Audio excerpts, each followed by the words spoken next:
Hi guys, thank you so much. మన ఛానల్కి 157 followers వచ్చారు. అంటే నేను చేసిన వీడియోస్ కొంతమంది చూసి నా కంటెంట్ నచ్చి కొద్దిసేపు వాళ్ళ టైం కొద్దిసేపు కేటాయించి మన ఛానల్ని సబ్స్క్రైబ్ చేసుకున్నారంటే నాకే నమ్మబోద్ది కావట్లేదు అసలు. అంటే నేను చేసింది చాలా తక్కువ. ఇంకోటి ఏంటంటే మన ఛానల్ నేమ్ మార్చబోతున్నాను. లైక్ ఇప్పుడు ధీరజ్ జై ఉంది కదా, ఆ జై తీసేసి ధీరజ్ ఫాంటమ్ అని పెడతాను. సో మిస్టరీస్ కానీ హారర్ కానీ క్రైమ్స్ చెప్తుంటాను దీంట్లో. అంటే నేను నా చుట్టుపక్కల చెప్పేవని, అరే ఇట్లా యూట్యూబ్లో వీడియోస్ పెడతాను అంటే వాళ్ళు ఇట్లా కింది మీద చూసి, అరే ఏం మాట్లాడుతున్నావరా, నువ్వేంది, నీ స్థాయి ఏంది, అంటే లైక్ ఇట్లా యూట్యూబ్ ఛానల్ అంటే క్లాస్గా ఉండాలి, అంటే మంచిగా డ్రెస్ మెయింటైన్ చేయాలి అనేవాళ్ళు. అది నువ్వేంటి, నీ స్థాయి ఏంటి, ఇవన్నీ నీకు సెట్ అవ్వవు, తింటానికి పిడికడ బియ్యం ఉండవు, ఇవన్నీ నీకెందుకురా, ఇట్లా పగటికాళ్ళు కనుకుండా పద బండెక్కు పనికి పోదాం అనేవాళ్ళు.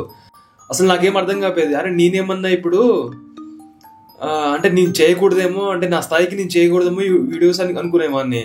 కానీ ఎలాగోలా చేద్దాం, ఏదో ఒకటి చేసి పెడదామని వీడియోస్ చేస్తున్నాను. సో థ్యాంక్ యూ గైస్, చాలా సపోర్ట్ చేస్తున్నారు మీరు. అంటే నేను చేసింది చాలా తక్కువ. అంటే నాకు అవన్నీ తెలియదు, 157 ఫాలోవర్సా లేకపోతే 1000 ఫాలోవర్సా 100K ఫాలోవర్సా అవన్నీ నాకు తెలియదు. అంటే నేను చేసిన వీడియో ఒకరు కొద్దిసేపు చూసి దాన్ని నచ్చి సబ్స్క్రైబ్ చేసుకోవడం అంటే అదే నాకు పెద్ద సక్సెస్.